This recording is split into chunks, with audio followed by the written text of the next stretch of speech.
आपका मैंने आपको जो बताया था दैट इज यूरोपियन लिटरेचर, है ना।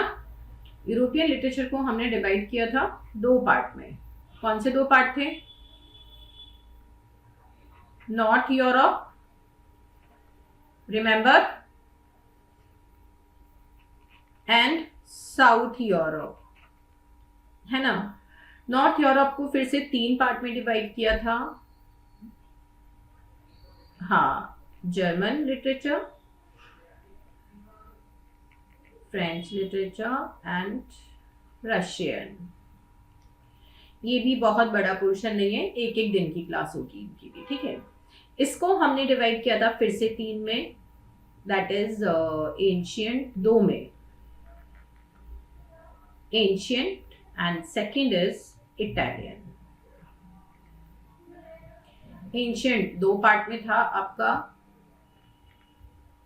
Yes, that is Greek and Roman. तो आउट ऑफ दैट हम लोग ऑलरेडी, अगर मैं आप लोगों को ये कहूँ तो हमारे ये दो चीजें हो चुकी हैं। ओहो,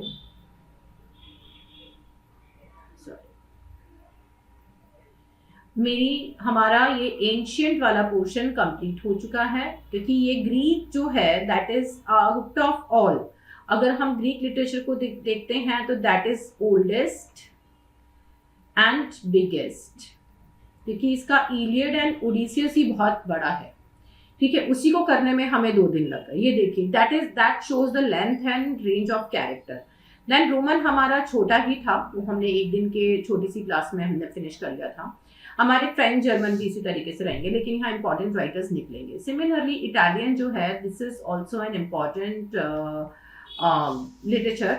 यूरोपियन में हम कुछ भी नहीं छोड़ सकते। हमने यूनिट 2 से जैसे कि स्टार्ट करा है, तो यूनिट 2 में हम अभी यूरोपियन कर रहे हैं, लेकिन यूनिट 2 में हमने अमेरिकन एंड यूरोपियन दिया हुआ है। तो इसके बाद मैं आपको अमेरिकन पे ले जाऊंगी। वो यूनिट कंप्लीट करने के बाद we will start British.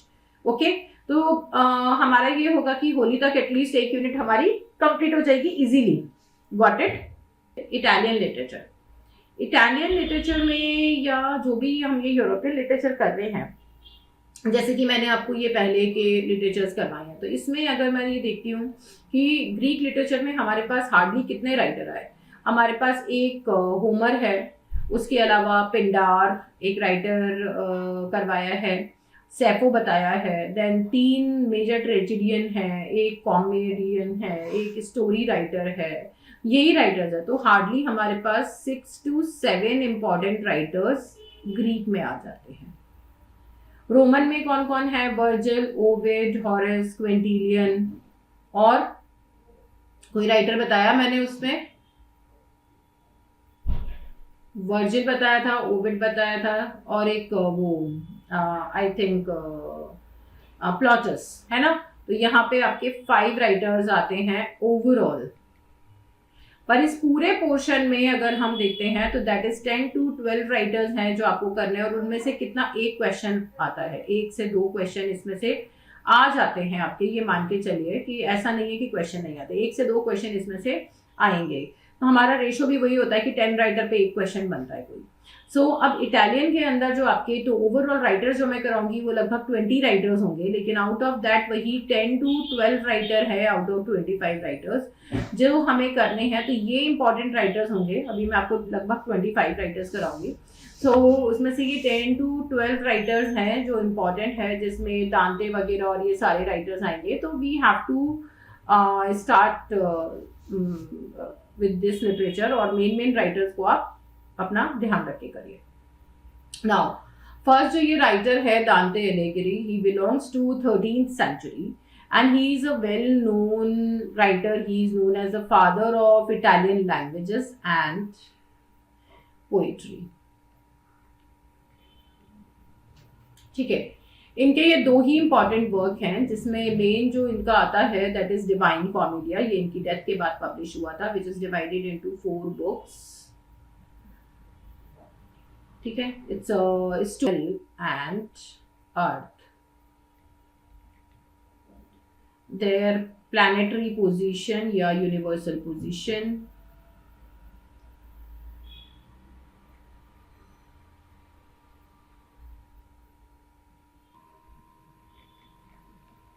With other planets. ये इसके अंदर इन्होंने हमें दे रखा है।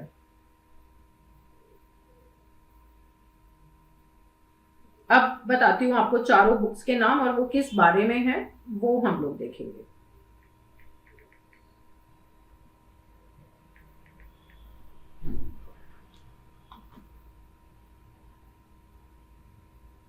क्योंकि वो जो ये इनकी डेथ हो गई थी, इन्होंने कंप्लीट नहीं करा था, that is also poetic cycle जो ये लिख रहे थे उस टाइम। हाँ, तो he has not completed the idea. Okay, ये जो है इनको फादर ऑफ लैंग्वेज इसलिए कहते हैं, ये भी पॉइंट नोट कर देना, because he helped in establishing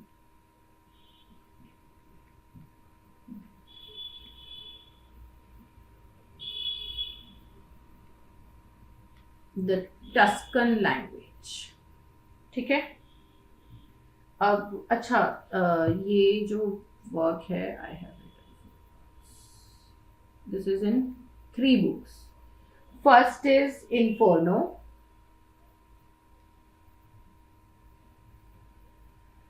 then Purgatorio,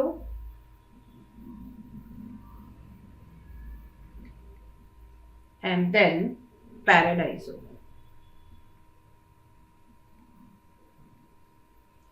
ठीक है, इसमें इन्होंने बताया है कि यूनिवर्स के अंदर 7 सर्कल्स हैं। फर्स्ट सर्कल पे हेवन है, देन अर्थ है, लास्ट पे हेल है।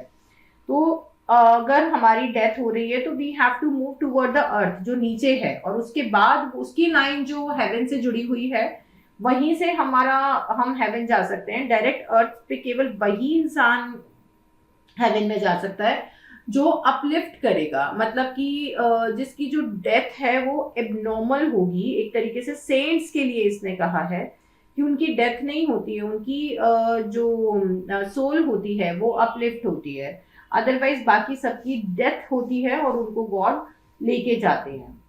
ठीक है। अब जो इनकी ये बुक है डिवाइन कॉमेडिया, इसमें इन्फर्नो को बोलते हैं hello, Purgatorio is purgatory, that is earth। ठीक है। इंटरमीडिएट स्टेट जिसमें फिजिकल डेथ होती है, and Paradiso is heaven. Got it? ये ध्यान रहेगा ना आपको। अब आता है इसके फॉर्मेशन के ऊपर। तो इसका जो फॉर्मेशन है that is written in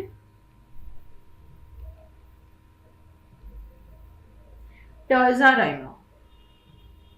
terza is 3। ठीक है।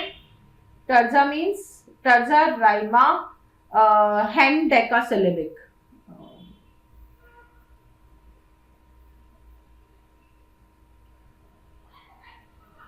Terza rima hendeca is 11। Hendecasyllabic 11। ठीक है। ऐसे शायद समझ में ना आए। 11 सिलेबल्स ये इसका होता है। और टर्जा राइमा का मतलब होता है कि जो पैरा होगा दैट इज ऑफ 3 लाइन्स। ठीक है। हाँ, टर्जा राइमा इज इसका फॉर्मेशन ये होगा 3 line para, each line 11 syllable। Got it? आया समझ में फॉर्मेशन? शैलेश, जेनिफर, वैष्णवी,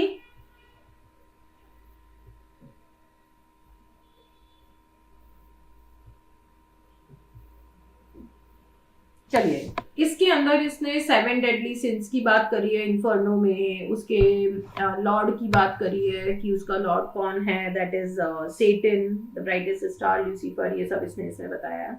और फिर उसके बाद इसने बात करी है परगेटोरियो, दैट इज अर्थ की। तो अर्थ कौन सा है? अर्थ वो जगह है जहाँ पे हम परगेटरी में रहते हैं। Purgatory means the person in the state between life and death, और यहाँ पे फिजिकल डेथ होगी तभी आप सोल स्टेट में आएंगे। Okay, that is purgatory. ये सारा समझ में आ गया। This is very important work, आपको इसको करना ही करना है।